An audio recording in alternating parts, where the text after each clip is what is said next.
Click play and call it work.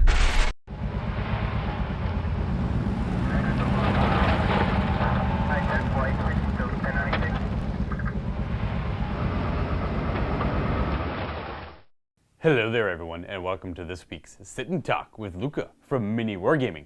Today, I will be sitting here and asking, or I suppose I will be answering the questions that you ask me. I might be asking some questions, but not too many, I predict. This will be a two-part segment as usual. Half an hour will be free for all of our viewers, and the second half will be in the MiniWarGaming Vault, where I will be answering questions directly from the Vault members to myself. And if you're not a Vault member and you want to check that out, click on the link below and you can sign yourself up for a 7-day free trial, and you can check out all the Sit and Talks if you want.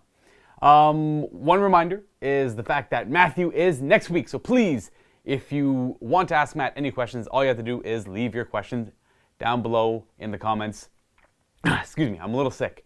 You have to leave them down below in the comments of this video on MiniWarGaming.com, not on YouTube. The questions should be disabled.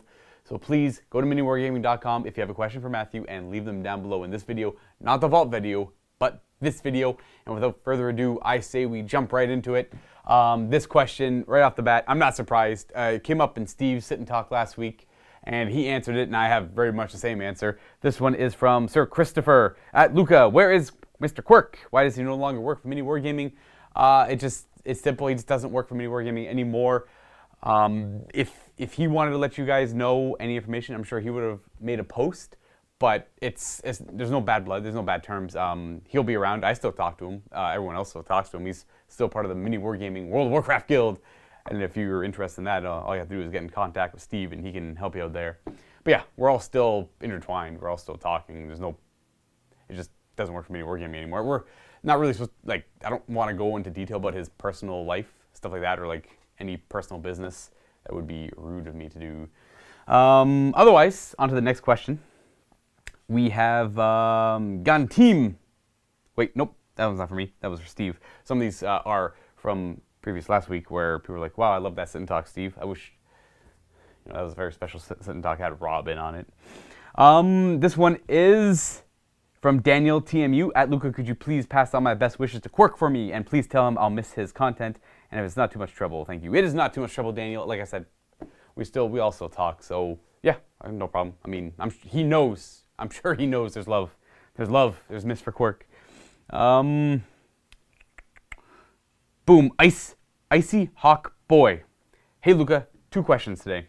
No problem. I'm gonna try and. There's a lot of questions, so I'm gonna try and breeze through these as well, just so I can hit everybody.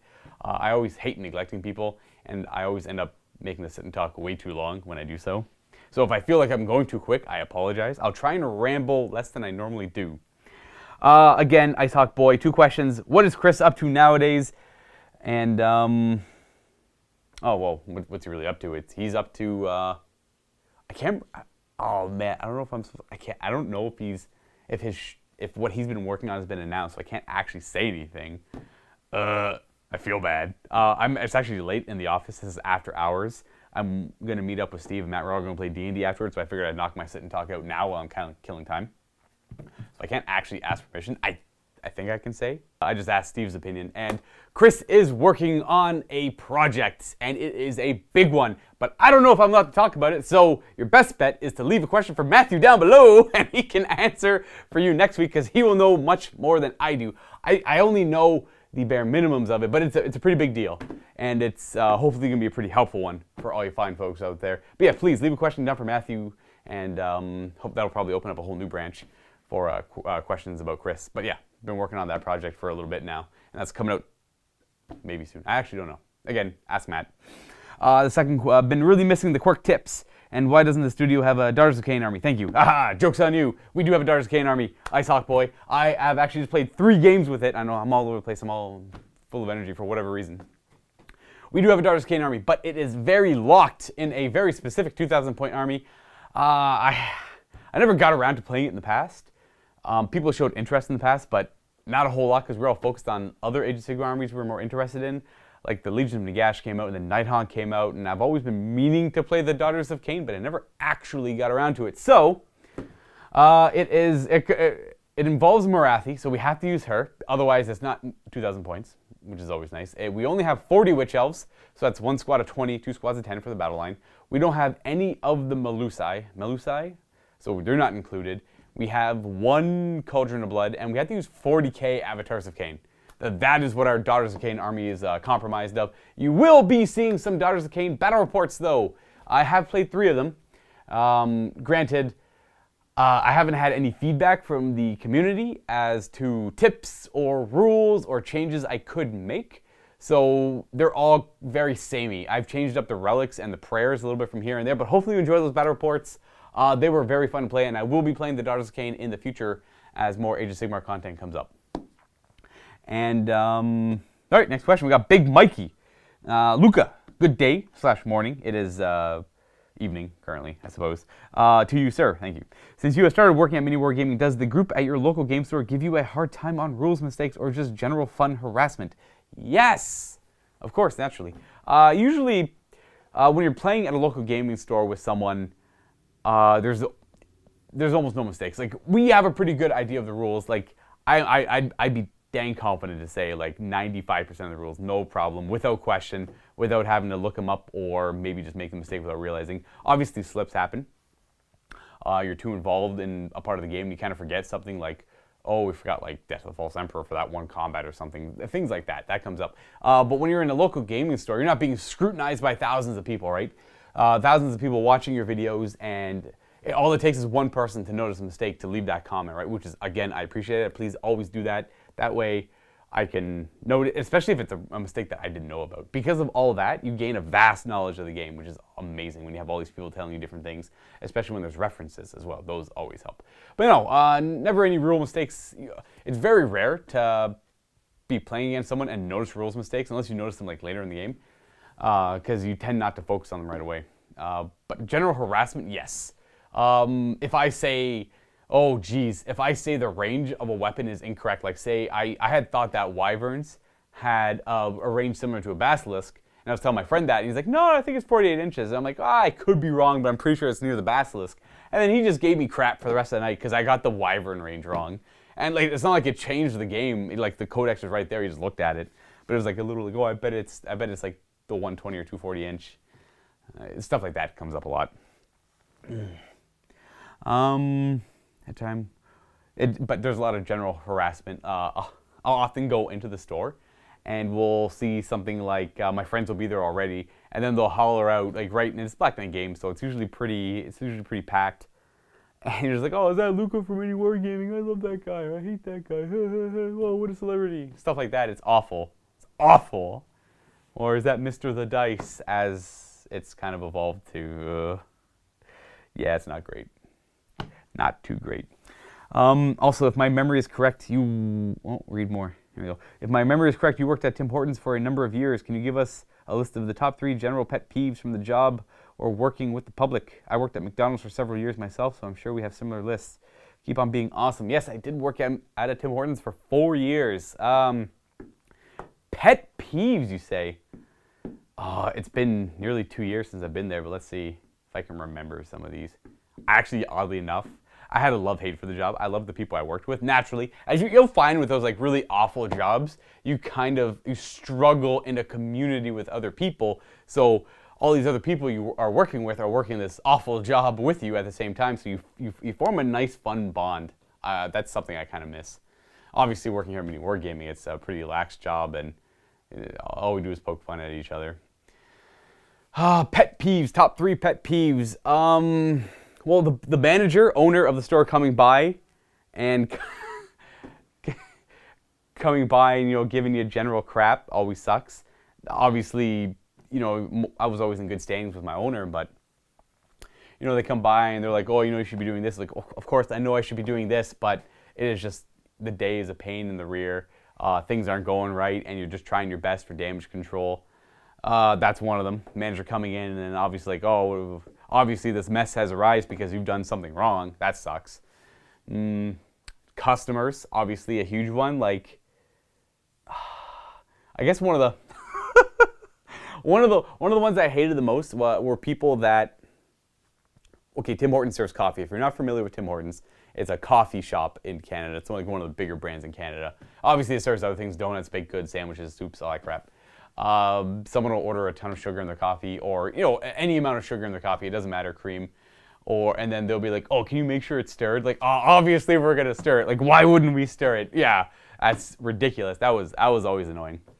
Like you're just all you're doing is pretty much making it so I feel like I don't want to stir because you're such a jerk, for asking.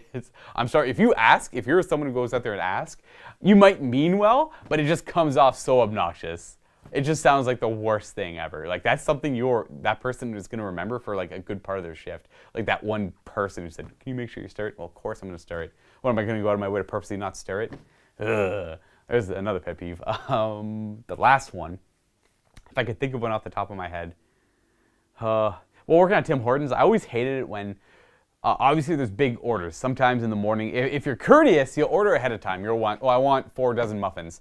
It'd be awesome if you order that ahead of time so I knew, instead of coming by and like, I'll take 4 dozen muffins. That sucked. Like you just show up and you're like, they'll have it in stock. And then get this, they're upset when we don't have 4 dozen muffins always on the go. Because the idea is you always have a fresh stock going. Like you don't bake like an entire day worth in one go. You kind of have an 8-hour rotation going where if they haven't sold in 8 hours, you throw them all and then you put up new stuff, right? That's the idea. That's what you're supposed to do.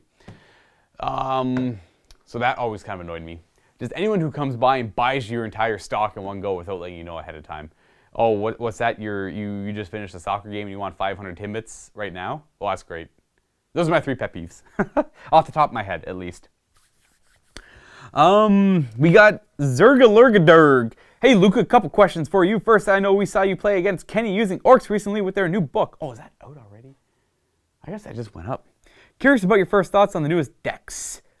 Love it. Absolutely. That was such a fun game, and obviously, without spoilers, one of the players in that game got diced in both regards. One person rolled like the devil, and the other person just was awful. Awful. Awful. But it was a good, fun game. They have a lot of cool stratagems. A lot of balance, a lot of good wording, too. Big fan of that. Obviously, there's a few things that are blatantly strong, but in that game, Kenny was playing the Goths, and the Goths are not the strongest one, so it was a good, fun, fluffy game. It was just Space Wolves versus orcs, and it wasn't like he was playing Evil Sons and like abusing mech guns. I think that's going to be an issue. So tank bustas are strong, mech guns are really strong. So if you have the unfortunate circumstance of having to play against them all the time, that might be kind of lame for you as a player. Unless you like that kind of thing, unless you like a challenge, then there's that. But I think the Orc Codex are just amazing. Really well done on their part. Really cool, really narrative. I love what they did with Here We Go. They finally made Here We Go better. You can reroll one, like any or all the dice, I think the rule is. So you pretty much have Fleet from last edition. It was great. That was super fun. Next question, second question from Zergalurgadurg. If they bring back Lehman Russ as a new model, do you think he will come back as a wolf in Primarch or a regular one? Thank you for great content. Honestly, it might be pretty cliche. I would love to see the Marathi treatment for Lehman Russ. Think about that. Think about that. How cool would that be?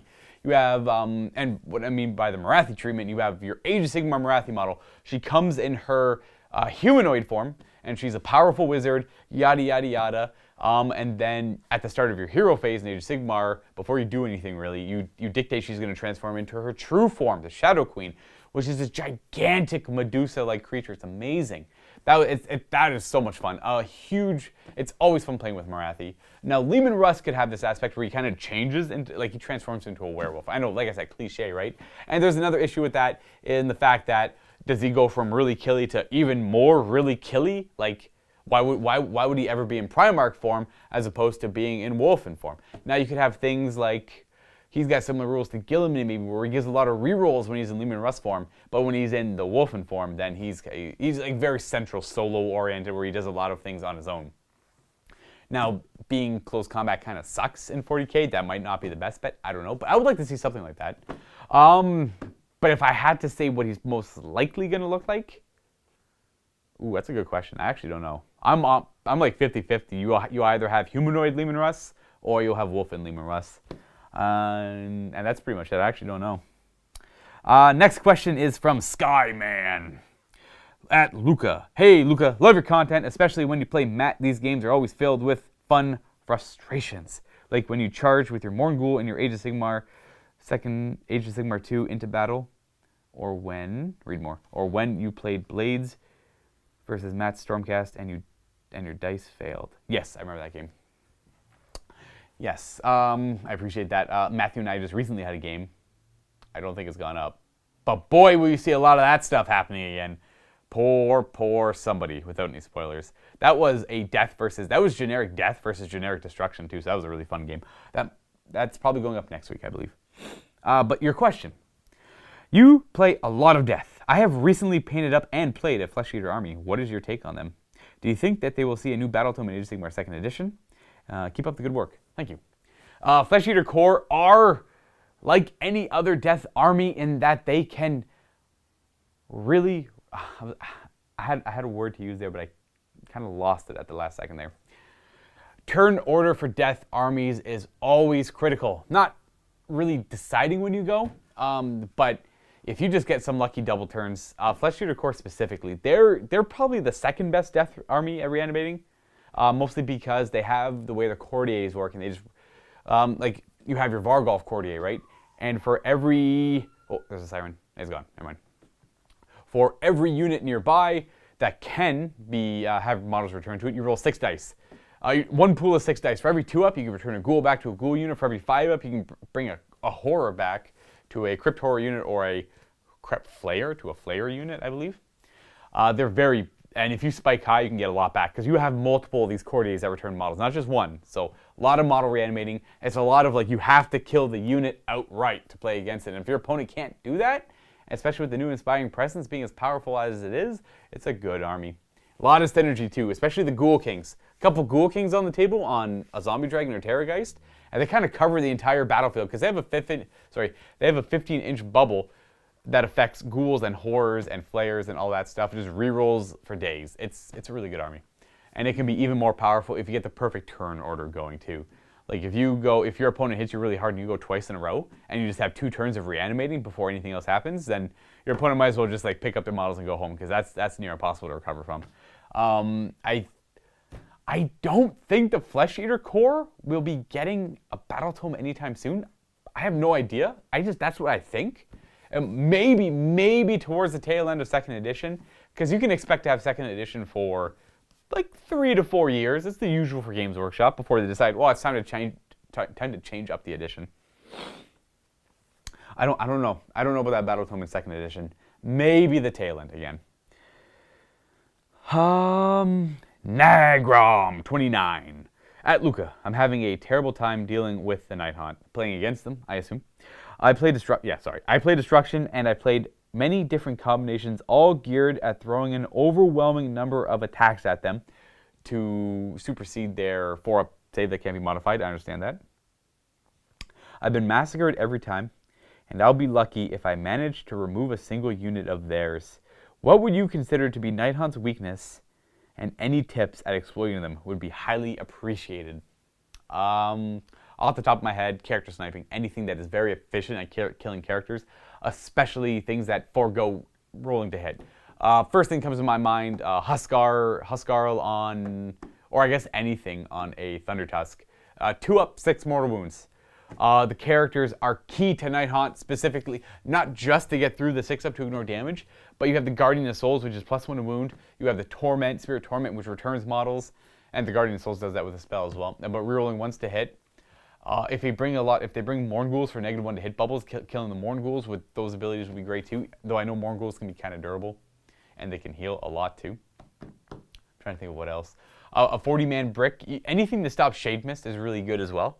Because that's a pretty critical spell to stop. Because I find a lot of Night Haunt players tend to a lot of Death Star kind of things. Because when they start spreading out, they do more damage when they spread out, and they have a lot of Alpha Strike-ish charges. But they die pretty easily in return. At least I find, because they have like their Grimghast Reapers with only 1 wound, a 4-up save. Because when you think about it, it's just a lot of things with 1 wound, other than Spirit Host. I think a really tough list has a lot of Spirit Host in it, especially big groups of Spirit Hosts, or Chain Rasp Hordes even. They are a tougher army. They're not nearly as bad as Legions of Nagash, I would say. I think they're more balanced in that regard. But you have the right idea about throwing a lot of dice. That's definitely the right idea. Unless, again, you're dealing with Morn Ghouls and things like that. Anything that hits your modifiers to hit is awful. Or even -1 to wound because of Shade Mist. But you have to kill characters. So, Thunder Tusks, if you're playing Beastclaw Raiders.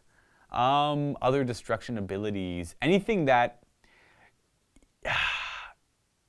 just ignores hitting. Like, I'm thinking of things like Chimeras who just do D6 mortal wounds to something when it breathes fire on them. Like shooting attacks that do mortal wounds. Those are amazing at taking out the Nighthaunt characters. You want to kill the characters and then avoid getting tied down into units you can't kill. You have to be able to identify units you can't kill and play around them. I know that sucks, but when you're playing against death, you have to weigh the costs here, right? Are you going to go in and are you going to kill that unit in one hit? No, then don't fight it. And that's just where death is at right now, this second edition of Age of Sigmar. It's an unmovable force, as it should be. It's supposed to be that endless army you're fighting. It's supposed to be like you're fighting like a narrative army. Like your opponent just keeps getting models back, units back. It's near impossible to wade through. You're never going to table a death player, and that sucks as destruction. Especially destruction. When you're out, you're looking for blood. You're looking to table your opponent. You'll never table a death army. You have to pick your fights. Don't just blindly charge in. Play objectives. Tie them up. Sorry, again. You tie them up. Ooh, coughing a lot. You tie him up, and you pick fights. That's all it is. If he's got one big Death Star coming at you, throw a conga line into it, or make it so he can't pile in and get a lot of attacks. Like, do throwaways. Throw one unit away at a turn at this big Death Star. Make sure it can't get anywhere. That's my suggestion to you. Or kill his characters if you can. That's what I find to be their biggest weakness. What do we got here? Gozbos. Hi, Luka. What do you think is the future for Warhammer 30k? I was thinking of starting an army, but then Calth and Prospero and a load of forgeable parts went off sale, making me worry the game might be officially on the way out. Perhaps we'll get a new box set to coincide with the Siege of Terra novels. If they did do a new edition, what would you like to see? Models and or rules-wise. Bonus question. Of the 18 legions, are there any that the studio staff do not have an army for? I'll answer the bonus question right now, quickly. Just because it's on the top of my head. If you're talking about 30k, a lot. We have a lot of missing armies. Like, we don't have any... I'm not going to go through them. A lot. Like, personally, it's easier to name off what we have. We have, for traders, we have Sons of Horus, Iron Warriors, Word Bearers, Death Guard, Dark Mechanicum, if you want to play that. No thousand. Oh, we have a very small 1,000-son army, like Burning Prospero size, like almost not even worth mentioning. And on the Loyalist side, we have Salamanders. No, not barely any Ultramarines. We have some Custodes. Space Wolves, which again, just like a Burning Prospero. Raven Guard. Steve's got some Dark Angels. Actually, we have a good amount. We probably have about half, but we're missing the other half. Anyways, but for 40k, we have all 18, which is kind of cool. We have all 18 legions, but that's including our 30k. But we can use our 30k models in 40k. That's the beauty of it all. That's one thing I like about 30k, because you can use all the models in 40k with a few proxies here and there, but like Volkites or Plasma, that kind of thing, right? And you have beautiful looking models in there, Mark III, Mark IV armor, or Corvus armor if you want. It's all really cool. The question though, what do I think about what's happening with 30k? I wouldn't worry. I think 30k is going to stick around. It's got a big enough following. It's a little pricey to get into. It's all Forge World naturally. I don't know if there's any box sets coming out in the future, but if there will be, that would be a good sign for 30k. Don't give up hope on 30k, please, because once people start giving up hope on 30k, that is the next step to throwing it out the window. As for rules, I honestly don't want to see them change. Or if they do, they've essentially rewritten them already, added in all the FAQ stuff in this like 7.5 edition for Warhammer 30k. I do not want to see new rules. I can't stress how much I miss the old editions of 40k. 8th edition is fine. It brought back, I don't even want to imagine how many new players into the game. But it's lacking that finesse of 7th edition. Now, I know there's a lot of you out there saying like 7th edition was garbage. I'm happy to see it go. It was boring. Well, that was another issue altogether. It was a solid rule set, but the detachments broke the game. That is Like, I don't care what you say, that is definitely what happened. All the detachments for all the armies broke the game. They broke all the rules in the game. They started giving away free models. I don't know, like, I could see where Games Workshop was going. I loved them because if you wanted to play with them, they forced you to build a narrative army. You're playing Necrons, you have your Reclamation Legion, you have your Decurion, which is the first one, the first defender. And it was a very narrative way for the Necrons to play a battle in 40k. You always felt like you were doing a narrative win. But then people started getting more gamey with it, figuring out what was good. They only started taking the auxiliary ones, stuff like that. Tau got way out of hand. Space Marine Demi companies got out of hand. The game went downhill fast. It was all, you kept seeing the same list over and over and over again.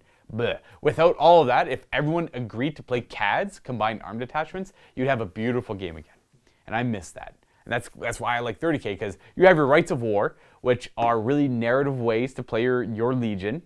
And with those, they don't really break the game. They give you a few extra little strengths to your Space Marine army that your opponent also gets the same, and none of them are game breaking. Oh, sorry, some of them are, but if you're a good person, you kind of keep it under control. So if they were to do anything, I would like to see like a very similar. Don't change anything on me, please. My heart couldn't handle it. Keep Heresy in the same edition, or at least just change some of the rules here and there. You know, whatever, stuff like that.